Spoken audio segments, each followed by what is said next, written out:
For 17 years, I've been indoctrinating neighborhood kids with strange visions using psychedelics. Today, I've gone too far. I met 12-year-old Bradford only an hour ago. Now his head is smashed in and he's lying in a pool of blood in the middle of my basement floor. The police will be here any minute to arrest me, no doubt. They'll gather testimony from the other 3 boys that were here tonight, then from the nearly 100 other boys that have visited my basement over the past 17 years. All right, writing that down makes me sound like a pervert, but I'm not a pervert. Let's get that out there. This is my final confession. It all started in the year 2002. I had just graduated with a master's in psychology and was working at Top Hat Video to pay the bills while pursuing research on psychedelic therapy on the side. While exiting the local Cinemark after seeing M. Night Shyamalan's Signs on opening night, I noticed a group of 4 boys gathered around the ticket booth, one of whom I recognized as a neighborhood kid, Jimmy McConkey. They had just learned that the 11:15 p.m. showing was sold out and were trying to figure out whose mom could pick them up. Jimmy saw me and called out, "Hey Marcus, how's it going?" "Jimmy, what's going on?" "Signs is sold out," he said, visibly disheartened. "Damn, sorry man. I just saw it," I said. His face lit up and his friends gathered around. "Well, how was it?" he asked. "It was horrifying," I said. "So good." "Oh man, well, we'll have to try tomorrow," he said, turning to his friends. They nodded in affirmation. Then I started thinking. My latest research had been on the use of psychedelics to treat early childhood trauma. In theory, the drugs would help access a higher plane of existence, which, with the guidance of a licensed professional, could be used to gain a deeper understanding of the trauma. Of course, much of what I was studying back then is almost common knowledge in progressive psychiatric circles today. LSD, MDMA, and psilocybin, as found in mushrooms, are used regularly in underground guided therapy sessions nowadays, but back then, no way. In the 1960s or 70s? Sure, early 2000s? Number on a whim, I invited the boys over to my house. I told them I'd give them a preview of Signs without spoiling too much. Since the kids still didn't have a ride home, they accepted my invitation. They packed into my Subaru Outback and I took them to my home. For all the talk about stranger danger, these 12-year-olds were much too confident coming with me. Though, again, I had no ill intent. I never did at any point. It sounds so creepy writing it down like this, but a handful of willing kids was exactly what I needed to test my methods. If the combination of psychedelics and hypnosis could work for trauma, why not for fun? I served the 4 of them Pepsi while I got the basement ready. I set up 4 chairs in the middle of my unfinished basement, turned on the surround sound speakers, and got a bell from the storage room. I ground up tablets of MDMA and fed them into the dry powder inhaler. I brought the boys down and invited them to take a seat. "I'm gonna set the scene for you," I said, handing them blindfolds. Imagine you're on a farmhouse in the middle of rural Pennsylvania. Once their blindfolds were fastened, I started the binaural beats on the speakers. "You are surrounded by hundreds of acres of cornfield," I said and rang the bell. I took the powder inhaler to each one and instructed them to inhale on my count. 1, 2, 3. "Breathe in," I'd say, spraying the ground MDMA. "This will help you envision the scene a bit better," I told them. They were giddy with excitement as I walked them through the story. I could tell when the drugs kicked in because their reactions became more animated. Once I realized my power, I'll admit I embellished the details a little bit, but the boys were having the time of their lives. Although I wanted to go deeper, I stuck with the story, making sure to get their permission before veering into spoiler territory. I ended on a strong note, then let the high wear off before driving them home. The boys decided on their own volition that they'd tell their parents they saw the movie as planned and that it was fantastic. They knew it was sketchy going over to a single neighborhood man's house under the radar, so they promised each other to keep quiet. As the months went on, that same group of 4 boys returned a few more times, asking me to take them on some sort of adventure. Sometimes they had specific requests. I want to fly. Let's do a haunted house. How about a creepy version of Disneyland, etc.? Other times they'd let me call the shots. The process was simple enough. I played around with drug types and dosages, along with my hypnosis techniques and music.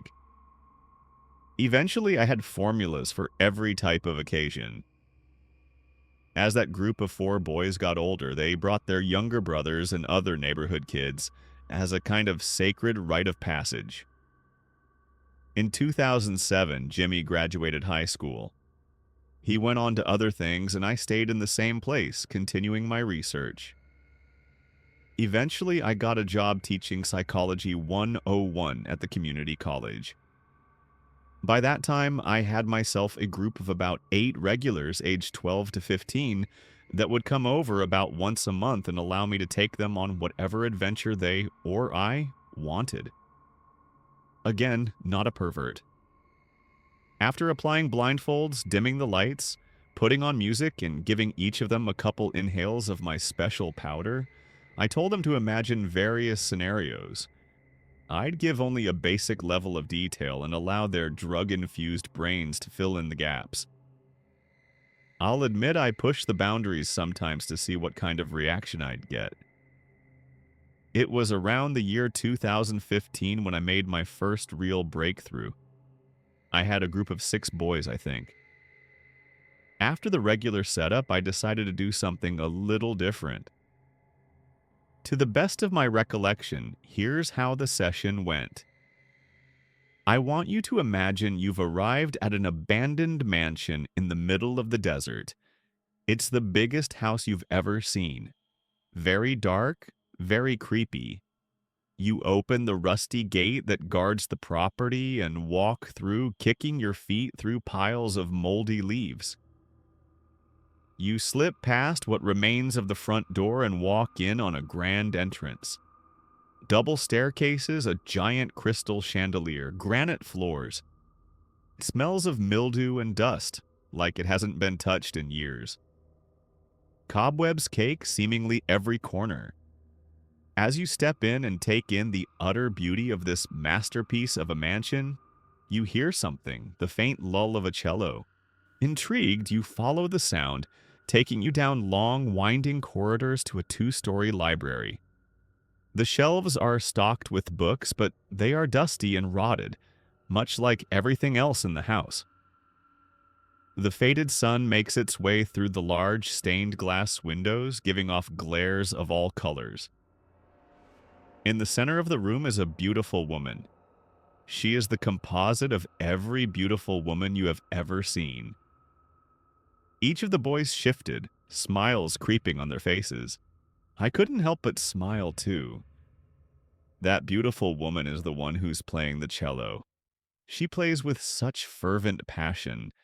The way it reverberates through the library sends a chill down your spine. As you stand there, watching her play carefully with seemingly her whole body, you notice that the second-floor mezzanine is beginning to fill up with people. People you know, friends, family, acquaintances. They wear somber looks as they take their place standing above you. None of them seem to notice you standing there. Suddenly, you realize why they're there.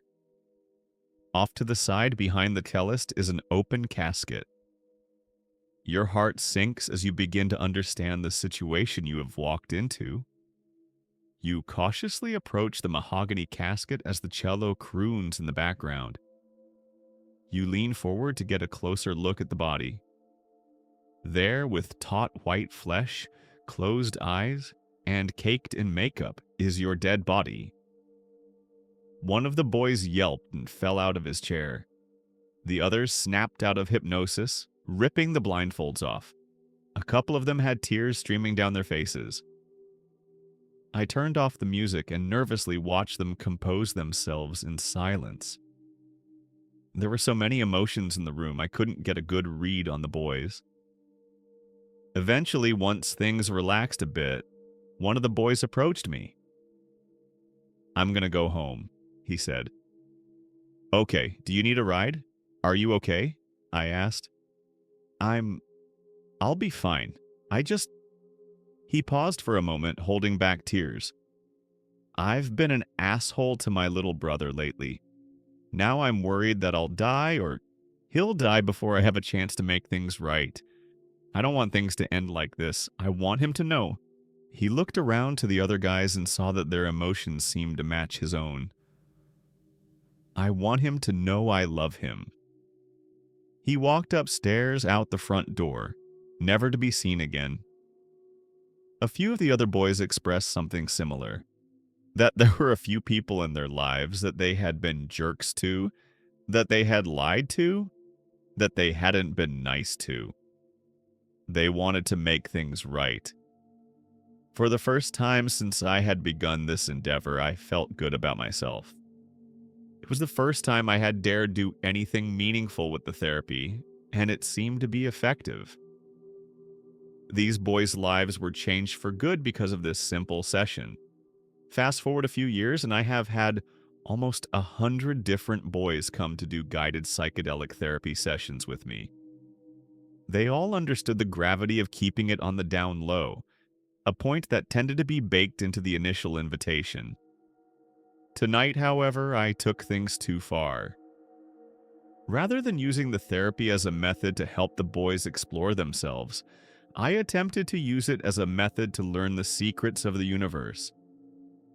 Just a few hours ago, a group of 4 boys, 2 of which I had hosted before, stopped by, asking if I could conduct a session. I had nothing else going on aside from a little reading and late-night solo drinking, so I let them in. They had just come from basketball practice. They followed me into the basement and took their seats. The 2 boys that had been there before, Adam and Bryson, explained the process to the 2 new boys, Bradford and Trey. The 2 new boys seemed nervous, as most first-timers are, but they trusted their friends enough to proceed. I started the music, dimmed the lights, and instructed them to place the blindfolds on. I took another sip of whiskey, then walked the inhaler around, giving each boy 3 puffs of my special sauce. Aside from generalities, I don't usually plan these adventures too far in advance. I suppose it was the late-night reading of Lovecraft infused with alcohol and a relentless thunderstorm that led me on tonight's particular excursion. I started the session slowly, allowing about 30 minutes for the drugs to take full effect, all while occasionally ringing the bell. You find yourself in the middle of the woods one evening, the pink sky filtering through thick rows of pine trees. You walk carefully, mindfully through the woods, the soft padding of fallen pine needles cushioning your every step. The boys slouched in their chairs as they fell deeper into hypnosis. As you walk along, smelling the sweet smell of the pines, hearing the chirping crickets, you find a fallen wooden sign half buried in the ground. You dig it out and brush it off. On it reads something quite peculiar. "This way to the end of the world," it reads. You find a tree with an old rusty nail about 6 feet up and determine that this must be what the sign was attached to. You continue trekking through the woods, all while keeping an eye out for whatever the end of the world might be. The further you go into the forest, the darker it gets. Pretty soon you start to feel something. You start to internalize the gravity of the situation. Although you thought the sign was silly at first, you now believe it. You become confident that you are about to discover something groundbreaking. The chirping crickets suddenly stop. Ahead of you is a metal stairway that leads down into a wide hole, about 50 feet in diameter. You edge closer to the hole and realize that the fading daylight doesn't offer you enough to see the extent of its depth. You consider turning back, but the unwavering sense of curiosity gets the best of you, and you decide to descend the stairs. You go slowly at first, testing the load bearing of each step carefully. After about 20 stairs, you feel safe and start descending quicker. Another 100 feet down, you happen upon a heavy metal door with rusted bolts and hinges. You push the door hard and it squeaks open, revealing a man playing basketball alone in an empty arena. Each time the ball bounces, it echoes through the building and into the stairwell you occupy. Some of the boys sit upright, smirking. After making a long three, the man grips the basketball and turns slowly to face you. He walks to you very carefully. As he gets closer, you realize the man is huge. The boys grip their seats. Once he's about 50 feet away, you recognize him. It's LeBron James. The boys laugh in excitement. One of them stands up and pumps his fist. I can't help but chuckle to myself at my spontaneity. LeBron James is probably the only current NBA player I can name. When he gets to the doorway, standing right in front of you, a serious look passes on his face and he begins to speak. I clear my throat and drop my voice. I know that you think you're just having a fun time going on a psychedelic adventure, but you have to understand something. He says, this journey is important, very important. What you are doing has the potential to unlock all the mysteries of the earth. You just have to keep going. Promise me you'll keep going. One of the boys swallows hard. All of them nod in agreement. Then the ball he's holding turns to fire. He dribbles it a few times and spins it on his finger, apparently unfazed. He hands you the ball and you hold it with both hands. The flames dance around the ball without burning you. This will help light your path, he says, then slams the door. LeBron James is gone. You continue down the stairwell, your path lit by the flaming basketball. After another hour of descending the stairs, you reach a second door. This one is equally heavy and rusty as the first. As you push it open, you hear the sound of waves crashing. You lean your shoulder into the door as you did with the first one and shove it open. Sand spills onto your feet. You look upon a beautiful, endless beach of white sand bordered by blue, crashing waves on one side and lush jungle vegetation on the other. A cool, saltwater mist touches your skin. When you hear the ding of the bell, the sun will disappear, I said. 1, 2, 3. I dinged the bell and waited for a moment. A couple of the boys leaned forward. You can still hear the waves crashing and feel the ocean mist, but the world is pitch black. No stars, no moon. You can only see the few feet of sand in front of you, as illuminated by the flaming basketball. As you focus on the sound, you hear someone walking toward you. When I count to 3 and ding the bell, the sun will reappear, and your mother will be standing there. 1, 2, 3. I dinged the bell again. The boys smiled nervously. This woman brought you into the world. She fed you, clothed you, changed your diapers. Your mother sacrificed so much for you. You feel this. In this moment, you internalize an undying gratitude for your mother. You would do absolutely anything for her. You'd take a bullet for her or jump in front of a bus. Absolutely anything. I wait for a moment, allowing my words to marinate. Your mom stands in the sand about 50 feet back, looking at you with a smile. She invites you in, but you can't move. You're stuck in the stairwell. As soon as you realize this, you see someone else approach. A man dressed head to toe in black emerges from the jungle with a machete. His identity is concealed by a leather black mask. Your mom continues to smile, unaware of the man in black approaching. You try to call out, but you can't speak. You wave your hands furiously until she pays attention. A look of fear passes over her. As she turns around to confront her attacker, the man hits her over the head, knocking her unconscious. You notice for the first time that there is a large cage in the sand behind the attacker. The man drags your unconscious mother into the cage, slams the door, and locks it. You look at her limp body sprawled out on the metal floor of the cage and are filled with rage. You try to move again, but can't. You try to scream, but can't. The man in black notices you and approaches. When he is standing right in front of you, he dangles the key to the cage and laughs a deep, ugly chuckle. He then throws the key out of the door over your head. You hear it clank down the staircase, disappearing far, far below you into the void. The man pulls his mask off, revealing a horrific, warped face with gaping, bloody holes where his eyes should be. He speaks again. One more door. The door slams shut, booming into the stairwell. One of the boys shakes his head furiously. The others look angry. It's working, I thought. As you continue descending the stairs lit by the flaming basketball, you feel brave and confident, like you can confront whatever lies in the third and final door. You can get the keys to the cage.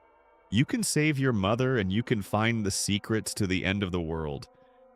You just have to keep going. You have to be... Thunder cracked outside, loud enough to make me jump and snap the boys out of hypnosis. They ripped their blindfolds off and stumbled to their feet, breathing heavily.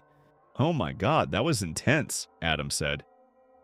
"You don't want to keep going?" I asked.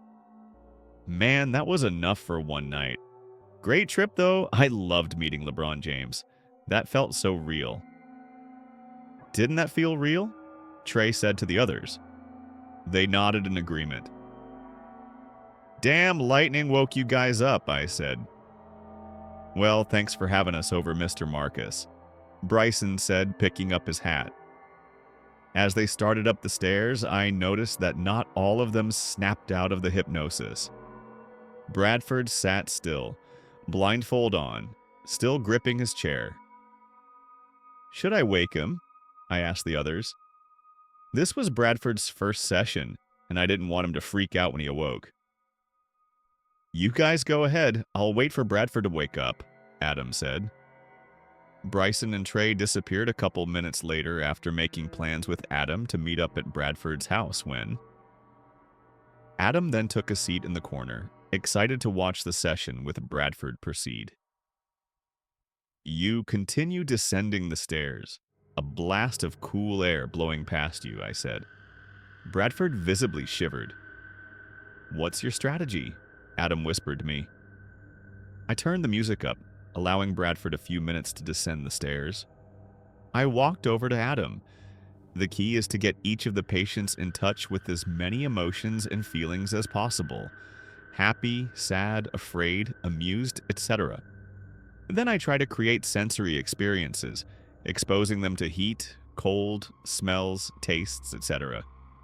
The more the hypnosis can infiltrate their brain, the more effective it is. "What's your end goal with this session?" Adam asked. I smiled. "We have 5 senses, right?" "Yeah, sight, smell, touch, taste, and... what's the last one?"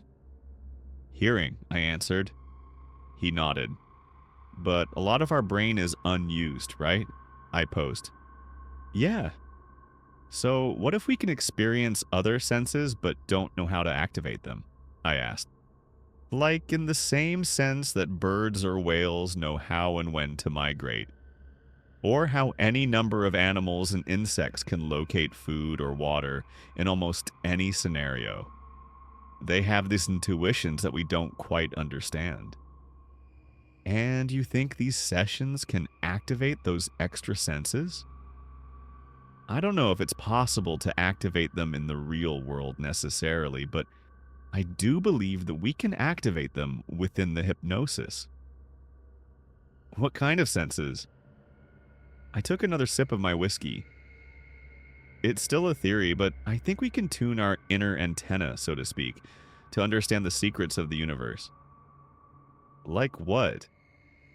Like if we're alone in the universe, like how all this came to be. Like what happens to the souls who have passed, I said. Adam sat in contemplation for a moment, then smiled. Damn, well, let's hope Bradford can bring us home, he said. I tipped my glass to him, sipped my whiskey, then took my place at the front of the room. Bradford hadn't moved an inch. As you descend the stairs, you begin to hear voices calling from above. You hear your dad, your siblings, your friends. They all voice their support. You can do it. Keep going. You're almost there. Be brave. Bradford sat up tall in his chair. Getting closer, I thought. The flaming basketball finally finds an end to the staircase. You step onto a cobblestone landing and look around you. You have descended into a large silo of some kind, maybe a cave or a well, with nothing but a door of similar size and configuration as the first two against the wall. On the ground, a flicker of light reveals the location of the cage keys wedged between two stones. However, before you pick the keys up, you realize that you must first open the door. Just then, someone descends the stairs behind you, but you don't feel scared. The person steps into the light of the flaming basketball, and you realize that it's you. You are standing face to face with yourself. He smiles at you, and you smile back.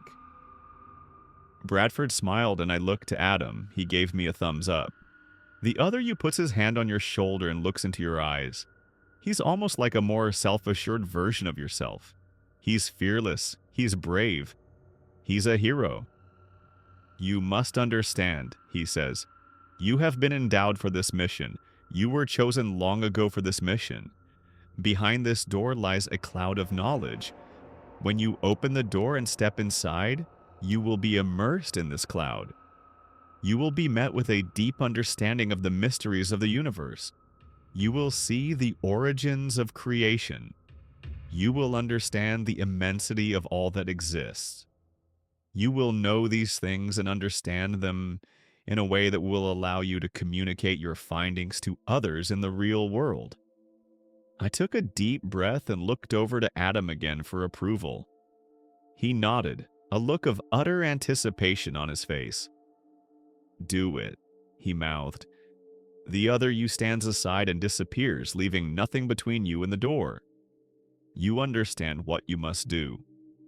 You take 3 steps forward, place one hand on the cold metallic door, and apply pressure. As you do so, you feel something trickling down your upper lip. You stop pushing and wipe your nose. You are bleeding.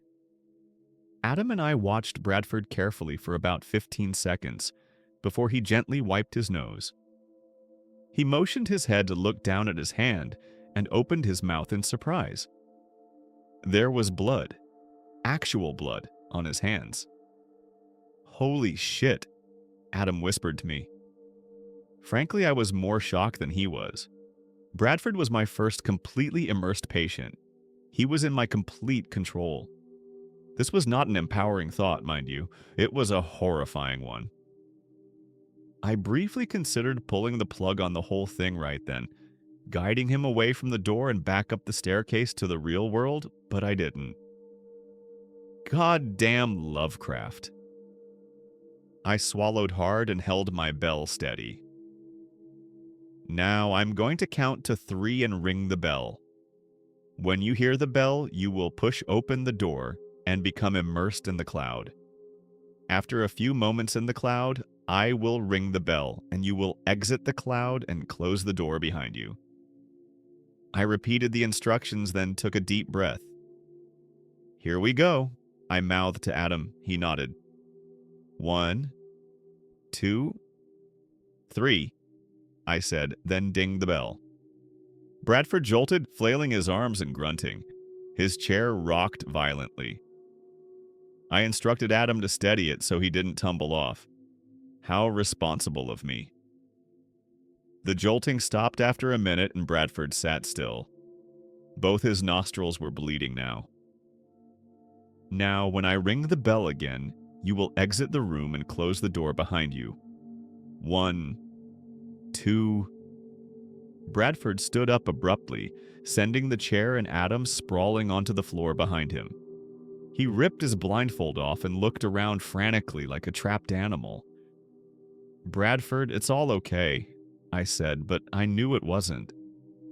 He didn't wake up on his own volition, nor was there an external stimulus to wake him up. My bell or a loud noise like the thunder before. Something inside of the hypnosis woke him up. Adam stumbled to his feet. "Bradford, it's all right, buddy. It's me, Adam, right here," he said and reached for him. "No," I yelled. "Don't touch him. Come here," I told him. Adam obeyed and stood next to me against the wall. Bradford looked around anxiously for another minute, his feet unmoving, then fixed his eyes on the concrete block wall on the opposite side of the room. "Stay here," I said to Adam. I walked to the other side of the room, between Bradford and the wall, the bell clutched in my hand. Frankly, I didn't know what to do. I had to assume he was still under some kind of hypnosis, though I didn't know whose. "Bradford, when I count to 3 and ring the bell, you will come out of hypnosis. Again, when I count to 3 and ring the bell, you will come out of hypn." He bolted straight at me, knocking me to the side and plowing straight into the wall, head first. "Shit!" I yelled, stumbling back to my feet. Adam ran over. Between the two of us, we held Bradford down. He had a large gash on his head and a steady stream of blood pouring down his face, but he didn't seem to be in pain. "Bradford, listen to me," I said.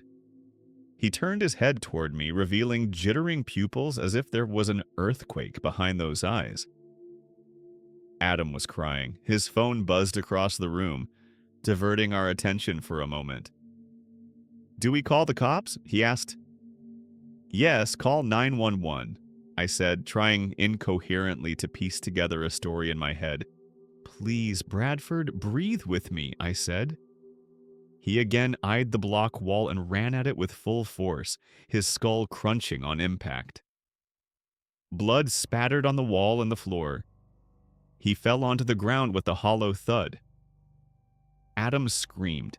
I tried to lay Bradford's lifeless body straight when his eyes shot open, a look of pure terror on his face. "No!" he screamed and rolled away from me. He got onto his hands and knees, breathing heavy. As I carefully eased toward him, he let out a loud grunt and began hitting his head on the concrete floor with inhuman intensity. The sound of his head repeatedly crunching against the floor like that will haunt me forever. Blood continued to pool beneath him. I backed away from him, helpless. Adam screamed in horror.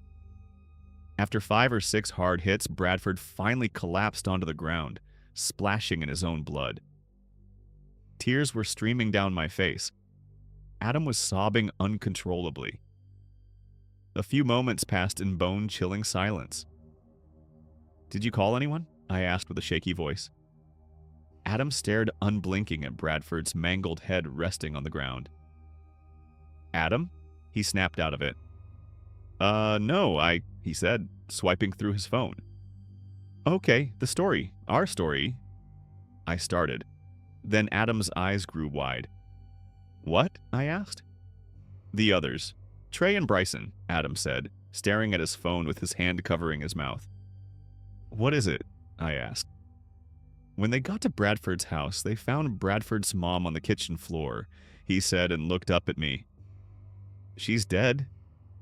"Shit," I said. "It's the hypnosis."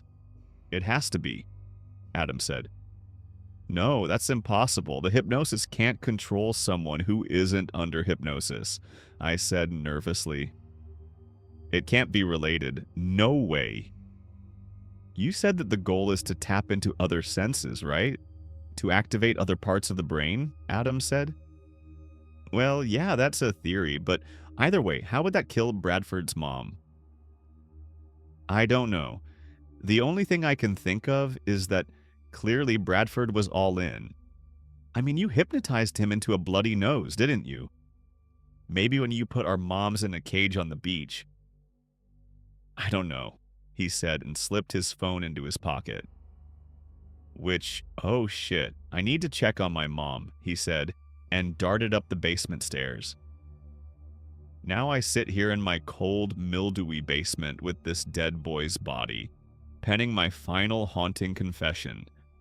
For the record, I want to apologize to Bradford's family. I take full responsibility for his death. And in the case that I am the cause of Bradford's mother's death, I apologize for that too. I don't really want to think through the scientific implications if that is the case, to be honest.